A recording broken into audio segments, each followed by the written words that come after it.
It's Viv. Angie. Welcome to our channel. So we just finished watching episode 8 of The Bachelor with Colton, which was hometown dates. Yes. So first we started off with Kaylin in her home state of Virginia. And she had this horse and carriage ride all set up for them, and that took them to her favorite ice cream place, and it was really cute and playful. And then they headed over to the park, and that's where Kaylin then reassured Colton of all her feelings and said that she was in love with him. It was cute. Which then after that they went to her family's house where we met a lot of people. Yep.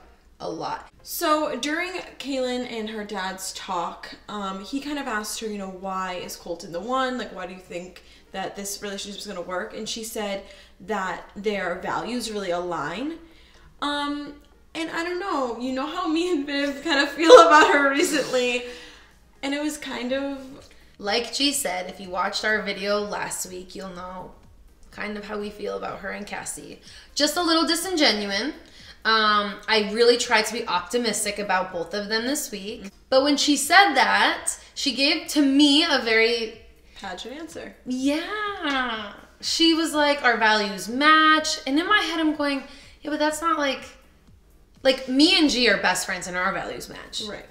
But We're like, why is he the one to be your husband? I was waiting for like a magical, like, yes, this girl's in love and can't like live without him almost, you know? Just a more emotional answer. Yes. Just something deeper. And it just was all very surface level stuff. I would agree. But overall, their hometown date went pretty well. Yeah. And her dad actually gave Colton his blessing. And they ended the date watching some home videos of when she was little. Yeah, it was really, really sweet. And she said at the end, she was like, I'm fully in love with you.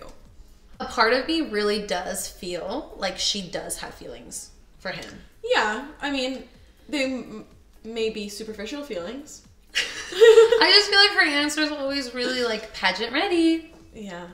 Anyways, on to hometown date number 2 was in Alabama with Hannah G. So this date started off with Hannah G taking him to an etiquette dinner, which is so funny. She was like, I need you to be a Southern gentleman before you head to my family. And I was laughing at everything. Like, actually, me and Viv, our senior year, had to do an etiquette dinner. We did? Yeah. That was one of our events, senior year. Oh, I think you're right. I am right. In the like the cafeteria room next to the cafeteria room. No, it was in the auditorium. So it was really funny to watch him trying to do all these things, especially the bread part. So if you guys didn't see, he went to cut the bread, which I thought was normal. Yeah, me too. And then the etiquette woman was like, no, you're supposed to rip a little piece off, put a little butter, and then eat it. And then do that every single time. He was like, who has time to eat bread like that? Like, that was so funny. But he did pretty well, and I think Hannah G was really impressed with, how hard he was trying, and that he really kind of took it in. He was a super good sport about it. He was. So after the etiquette class, we went to Hannah G's home where we met her parents and a bunch of other family members. So some of her cousins pulled her aside and they started, talking about how she was feeling, and they brought up the whole virginity thing. And she had a pretty good answer, and she kind of dismissed them. She was like, that's his thing. Like, don't worry about that. Like, I'm not nervous about it. It doesn't affect our relationship. And it was just really sweet. I love Hannah G. Like, to me, that was a real answer. I just see the emotion behind when she talks to her family about Colton. Yeah. Like, you can just see she's actually really invested in him. Yeah, for sure. So right before that conversation, though, when Hannah G and Colton first walked in, they sat down and almost looked like they were ready to have dinner, and Colton made a toast. I thought what he said was very okay. Yeah. It was a good toast. But dang, did it rub Hannah G's mom the wrong way. Yeah. I think that we missed something. Something. She was like, I just met you 2 seconds ago. Like, who do you think you are or something? Like, well, she said it to the producers, not to him directly, but she was feeling something off about him. I think a lot of these parents in today's episode with Colton were very protective of their daughters. Yeah. I think overall across the board, all the parents were very hesitant. They were feeling very skeptical just about this whole process, and I get it. Yeah. So maybe that's it. And in the end, Colton did get Hannah G's dad's approval and his blessing. Which, by the way, Hannah G's dad was the cutest. At the end of the episode, if you guys watched, they had a blooper. And it was when Hannah G was trying to give like a toast, but she did like a rap. Yeah. And she was like, guys, I need a beat. And her dad just started like kind of beatboxing out of nowhere, which was so unexpected because I think out of all the dads, he was the oldest one. Yeah. So he was just so cute. And just like, it was funny. Such a good sport. So now we head over to Orange County to see Tayshia's family. And the first thing Tayshia does is blindfold Colton. And he's all freaked out. So freaked. It was so funny. So she's driving and they like went over like a bump and he like slammed his head on the window. Oh my goodness. His head like really just like a bobblehead motion. Like, pfft. Yeah, I don't know. Like, buddy, aren't you holding your head? Anyways, she surprised him with skydiving, which is so crazy because they're both afraid of heights. But if you guys remember on their first one-on-one, they went bungee jumping and they both conquered their fear of heights. Mm-hmm. And Colton said something along the lines of like, I knew payback was coming. Yeah. I mean, they were both freaked out, but they really enjoyed it. The end was so cute. Then they kind of had a little talk and really opened up to each other. And he just reassured her and talked about how much he trusts her since day one. And they seem to have a really solid relationship. This one made me really excited. Watching their chemistry, I got so excited about these two. Yeah, we love Tayshia so much. Mm-hmm. So then we proceed to Tayshia's home, where we meet her parents and her two younger brothers. Mm-hmm. So once Colton and Tayshia sat down with the family, Colton was talking about how he felt invincible after he landed from skydiving and how landing on the ground just made him feel like he could conquer anything, especially meeting her family. And I'm thinking, Colton, why are you saying that to like the most intimidating dad out of all of them? Yeah. I'm like, oh, he's gonna bring your fears right back. Yup. Then Colton stepped out with Tayshia's dad and he brought up marriage and engagement and he asked for his blessing and he was very reluctant and did not give the blessing to Colton. Then we see the dad and Tayshia talking. And she really opens up to her dad and what she's feeling for Colton and how much she really is falling for him. And right then and there, her dad could see how happy she was. And he ended up changing his mind. And then in front of the whole family, gave the blessing to Colton. And that was so sweet. And I'm just so happy that he didn't hold back Tayshia's relationship with Colton in any way. Yeah. I agree. And I think it's like just even more special as Tayshia to hear your dad give this man that you're falling in love with the blessing of marriage. Oh my gosh.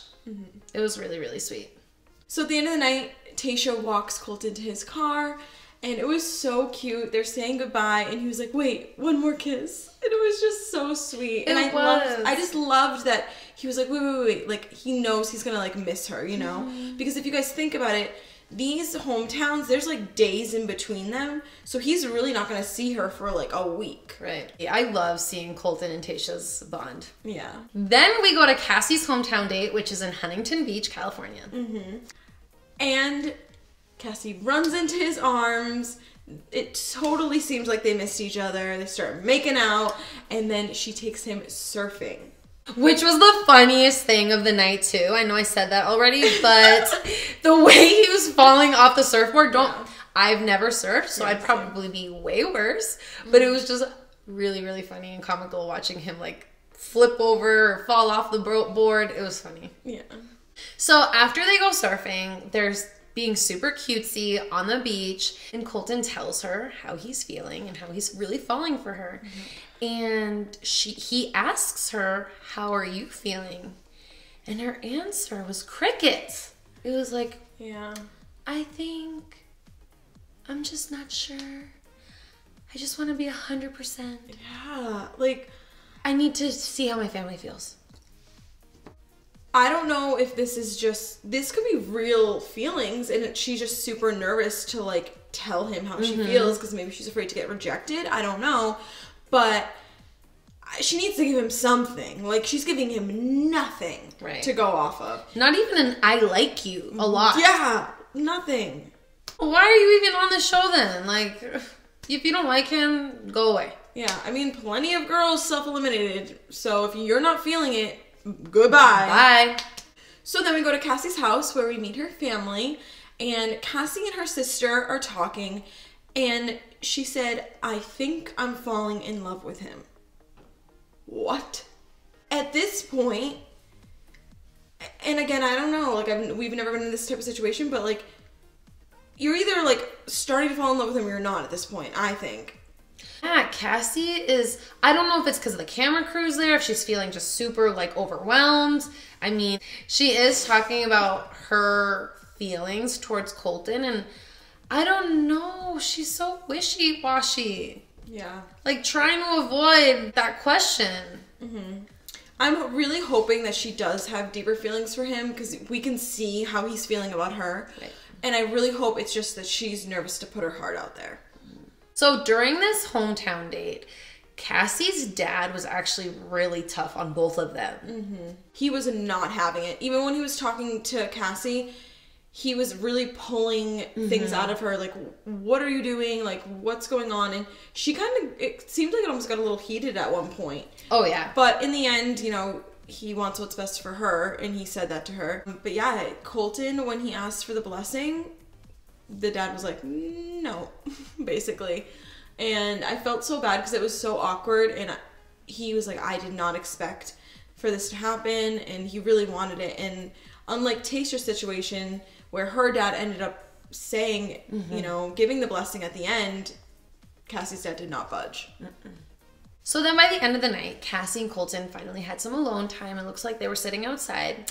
And Colton asked again, so how do you feel about me now that your family has met me? Now that you've seen how we've interacted? And what do you think her answer was? She was like, crickets again. Like, there was nothing. Literal, like, silence. It was like, I just want to be 100% sure. Yeah. And I kind of get it, but, like, in this type of scenario, you really need to give him more, you know? Like, he can't just be, like, questioning all these things, especially with 4 women left. She's literally not even saying anything. Yeah. So that was a bummer to see. So then we proceed to the rose ceremony, and there's only one girl going home tonight. So Colton gets his roses ready, and the first girl he says is Hannah G. And then our favorite, Tayshia, got a rose, and then it was just Kaylin and Cassie left. And I'm telling you guys, there's something so weird about them. Like, they're best friends. Like, I've never seen, like, final girls this close to each other. It's, like, so strange. Kaylin got really excited to see Cassie walk in. Like, more excited than she saw when she saw Colton. Yes. So now it's the final 2. And the last girl's name he says is Cassie's. So that means Kaylin is going home. And it was so weird when Chris Harrison said, you know, Kaylin, please say your goodbyes. Or what we saw her is only say goodbye to Cassie. And she said, bye friend, which, okay, cute, whatever, fine. She said, bye friend, I love you, get that engagement. Like, what? Just such a weird thing. Like, and she, you know, we saw her last episode defend Cassie, like going out of her way to defend her and interrupting that group date. And because of all these like random rumors about the Bachelorette stuff and someone not being ready for engagements, just the fact that they're so close, there's just some weird stuff going on, I feel. Yep, I agree. And maybe I'm making this all up in my mind. No, but I see it too. Thank you. Do you guys see it? Like, is this weird? Like, I've never seen final girls this close. Yeah. Who do you guys think is going home next? I think it's Cassie 100%. Because next week's episode, I think he's jumping the fence, and the way the preview is, it looks like it's all Cassie's fault, and I bet you it's because she doesn't like him. And that's the reason I think it's not her, because they're like showing all this Cassie stuff. I feel like they're just trying to throw us off. Or maybe the girls have drama. Who knows? What do you guys think? What do you like? I want to know what you guys think about next week. Yeah, it's gonna be crazy. I can't believe this is almost coming to an end. And next week is also on Tuesday, the Women Tell All, which is so exciting. So crazy. Yes. Thank you guys so much for watching. Please make sure you guys like this video, hit that subscribe button, and hit that bell notification so you can see every time that we upload a new video. Yes, I hope you guys have a great week, and we will see you guys next week. Bye. Bye.